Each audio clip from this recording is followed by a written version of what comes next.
kalitar na madali lang gawin, madali pang paliparin. Tig, kahit hanger natin to dito mga kalitar.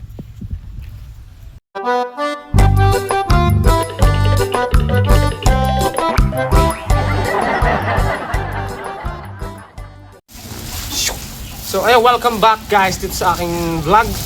Welcome back. So dako tayo sa season 2 ng ating ginagawang saranggola mga kalitar. Ito yung ating lawin. So ito may lawin natin.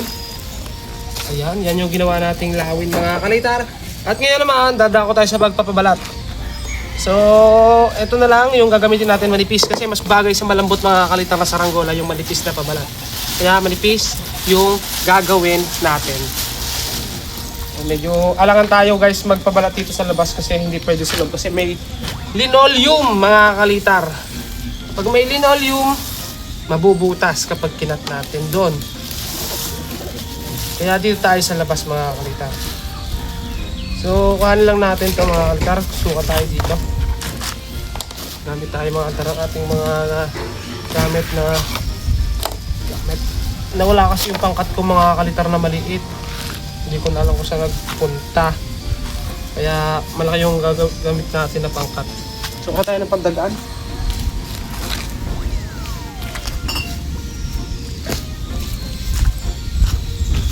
Yung nasipa pa mga kalitar. Ito yung gagamitin natin mga kalitar na pang dagaan. Ayan, ganyan. So damihan natin ang dagaan para hindi siya gumalaw. Tapos cut natin mga kalitar yung pakpak, yung pinaka pabalat natin. Ganito lang mga kalitar magpabalat nito. Sorry guys, hata ng gunting.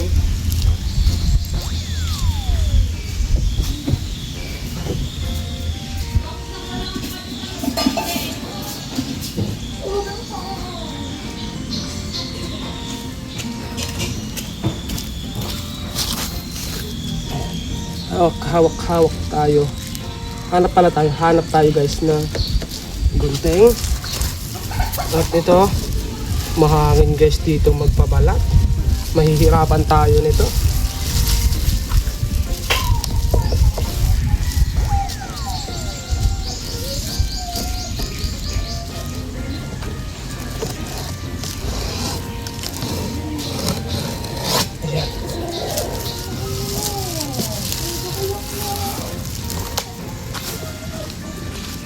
Ganyan lang.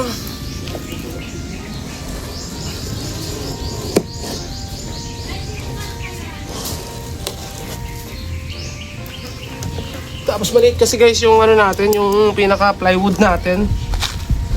Kaya gagamit tayo talaga ng gunting. Bubukayin naman natin ngayon mga kalitar yung pabalat natin. So isalungat natin sa hangin para mas maganda.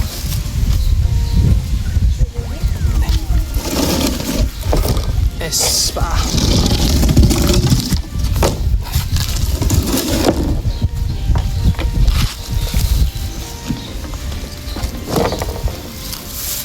Maganda sana kung may rugby tayo mga kalitar, kaso wala pa tayong rugby sa ngayon. Nagamit din kasi tayo ng rugby minsan para mas madali. Pag kasi may rugby, basta mo na lang ipapatong yung pabalat. Pero pag wala mga kalitar, ito, magtatsaga tayo sa ganito.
May na lang ulit tayo mga kaltar gamit itong ano itong manipis na pabalat.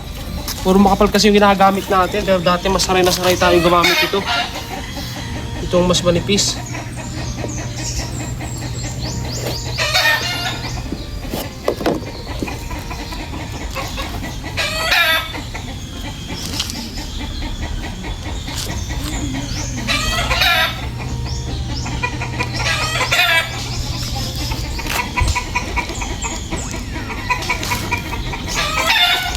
Tapos dito tayo sa may dulo guys.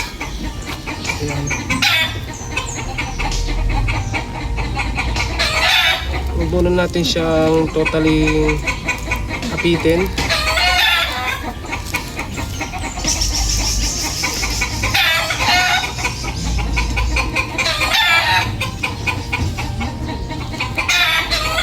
Tapos dito sa kabila. Ayan.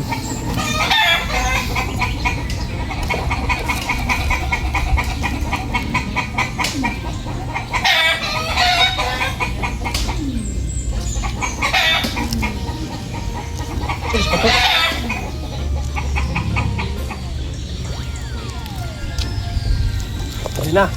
So, ganyan ang mga kakalitar. Tapos naman dito tayo sa may bandang puwet. Grabe, nakakalula mga kakalitar umupo.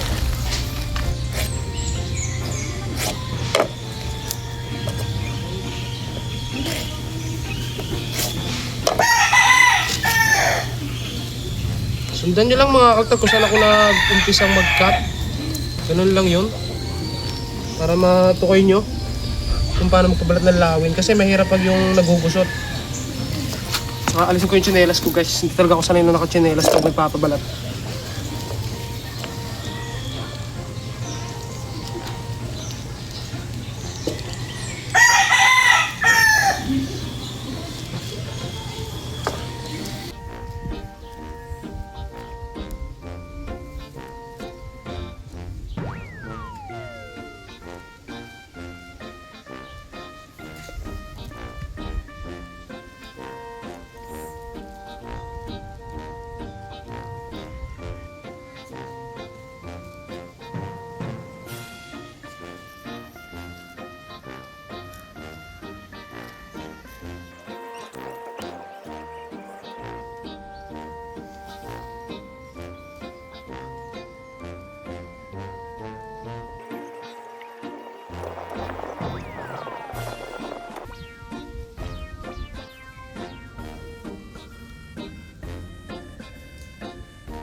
Saliting kasi nasasama yung sa likod na pabalat at nagiging butas mga kakalitan.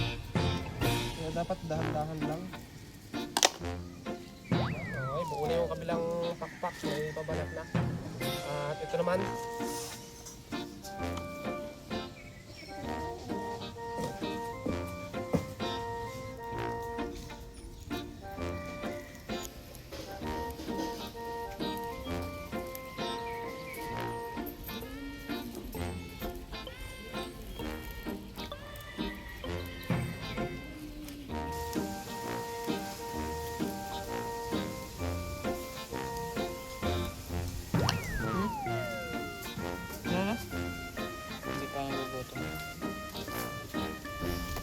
Ayan na mga kaltar, may babalat na. So ito mga kaltar oh. So lagyan na naman natin siya ng design maya maya mga kaltar oh.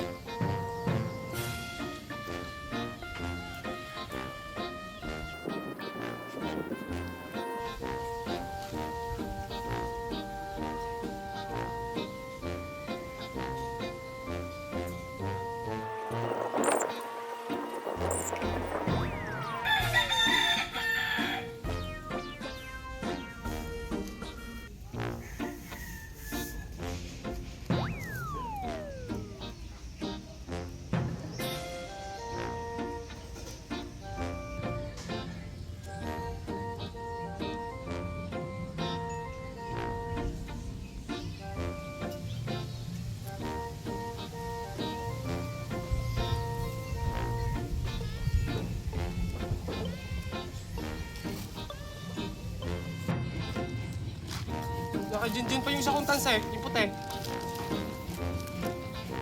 Hindi ka dito natin Jinjin. Ha?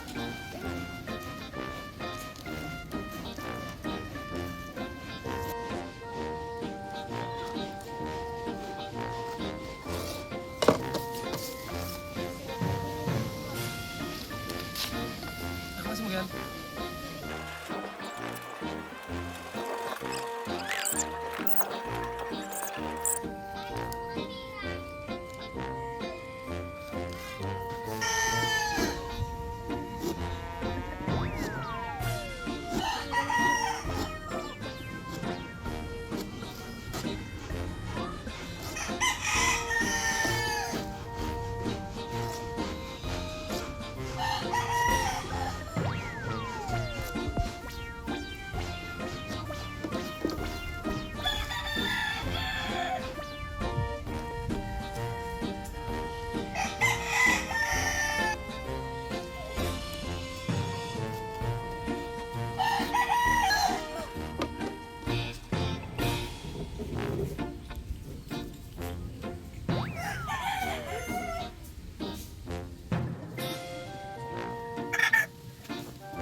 So, eto na mga kalitar.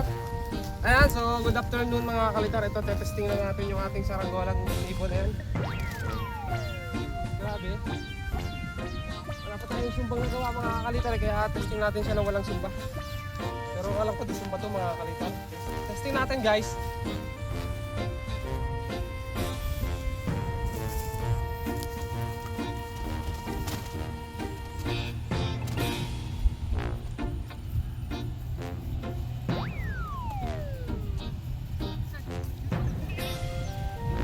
Ha?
Napakaangas talaga mga kakalitar na saranggolang ito. Napakadali mga kakalitar paliparin.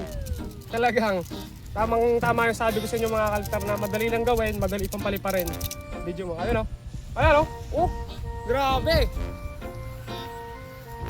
Ito yung mga kalitar oh.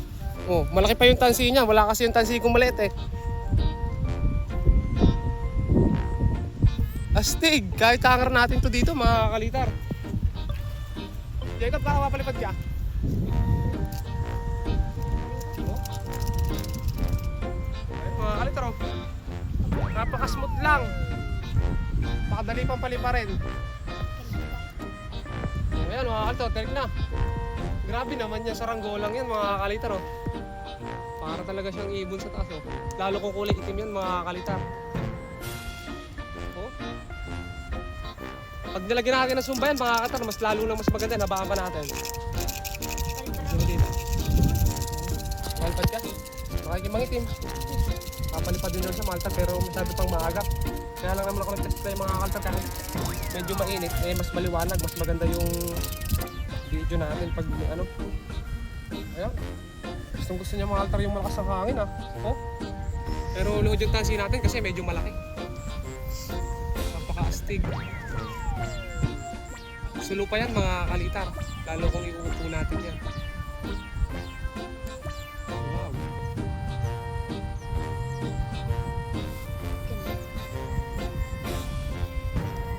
Saka maganda rito mga altar. Kaya niya yung ano, yung bugsong hangin. Mas maganda yung ano niya mga altar pag tinatamaan siya ng hangin. Mas diretso. Hindi gaya ng iba pag tinamaan ng hangin, ginigilid. Pero ito diretso mga kalitar. Napakaangas. Angas.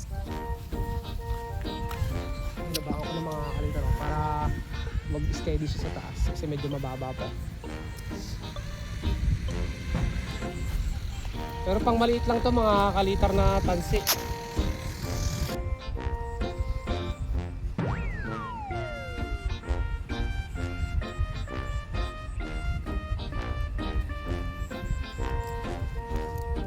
So, ayan mamaya mga altar, testing ulit natin.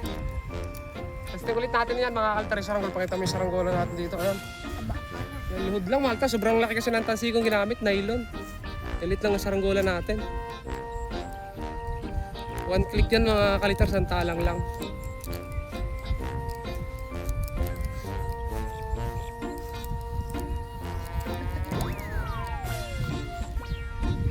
Okay, baba na natin. Jacob, hala ka na dito. Tapos papalapad ka. Mamaya na. Mamaya na hapon. Sobrang init sa talaga mga kalitar. Pero ito baba natin to. Tapos ano siya? Gawin natin siya guys ng sumpa.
Kita nyo mga altar, napakadali lang gumawa ng lawin, di ba? Madali na paliparin, madali pang gawin. So sa mga baguhan to mga kalitar ha, ito yung sa mga baguhan na hindi mahilig maghuhubog. Kita nyo mga altar, hindi siya bilog. Kasi yung iba kang hinahabol, ang gusto kasi bilog yung baskagan. Pero ganun din naman mga kalitar, mas madali pa nga itong paliparin sa totoong ano, mga altar, sa totoong buhay lang. Kita nyo, napakadali, napakasarap paliparin, hindi ka mahihirapan. Okay, so lagyan natin siya ng sumba mga kalitar sa susunod na paglipad. So tuturuan ko kayo paano gumawa ng sumba mga kalitar. Okay, so dito na lang. Maraming salamat sa inyong pagsama sa panonood ng bawat video kong ginagawa. patungkol sa papagayo mga kalitar. Maraming thank you. Subscribe